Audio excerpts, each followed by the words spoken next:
It's 8:30. Good morning. I'm Ian Crouch with Hunter News. The Stardust Circus at Broadmeadow has called in the police amid claims of property damage and threats on social media. The circus has been the subject of protests from animal activists since it arrived in town last month. Circus ringmaster Adam St James says the protests have taken a disturbing turn for the worse, with advertising signs destroyed and calls on social media to set circus animals free.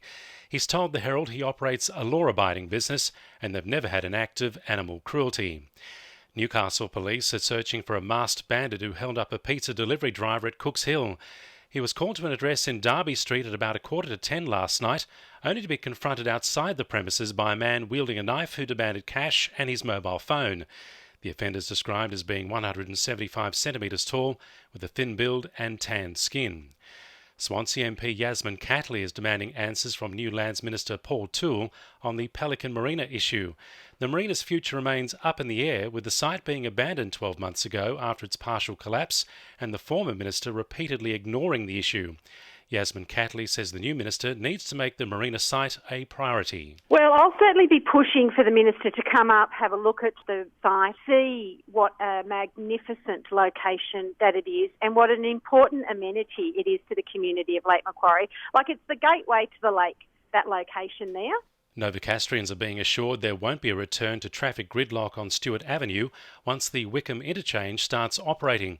Traffic engineer Ron Brown has told the Herald there's been no information on how potential conflicts between pedestrians, cars and light rail vehicles will be managed. However, Revitalising Newcastle Project Director Michael Castle says the impact on surrounding intersections will be minimal because light rail movements are faster and don't require boom gates. He also says the light rail moves in synchronisation with traffic lights. Maitland Council is urging residents with a green thumb to consider signing up to its Green Communities program to learn more about environmental sustainability. The program is run in a door-knock fashion, where talks are carried out in backyards and local streets. Manager of Development and Sustainability David Sim says the door knock was decided on because council knows people are time poor. The issue, like all education techniques, is finding people finding time to actually participate, and that's one of the other reasons we decided to go to the doorstep, go to people's houses when they did have the time, so they didn't have to take more time out of the day to travel to somewhere and interrupt their daily pursuits. The Hunter is in for another day of sweltering temperatures. The Weather Bureau is forecasting a top of 36 for Newcastle and 44 for Wallsend.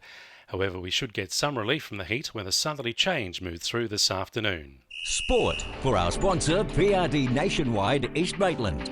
The Newcastle Knights crashed out of the Auckland Nines in disappointing fashion yesterday, but the weekend wasn't without positives.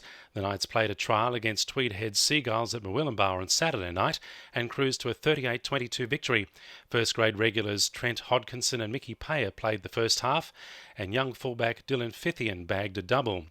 The Newcastle Jets are in desperate need of a boost if their finals hopes are to remain alive after a 3-2 defeat to Perth Glory on Saturday night. Andrew Naboo has 7 goals this season and Andrew Houle pushed his total to 5, but coach Mark Jones says his strikers need to fire if the Jets are to be in the picture for finals football. Morton Nordstrand only has 3 goals this season and Alexander Coco is yet to score. And a first-grade 2020 match between University and Waratah Mayfield had to be abandoned yesterday after an umpire was struck on the head with a ball. Bruce Muddle was struck by the ball while officiating from the bowler's end and was released from hospital last night. And the winning numbers in Weekend Lotto are 22, 16, 34, 36, 38 and 4, and the supplementaries are 3 and 26. 2NURFM News Time, 26 to 9.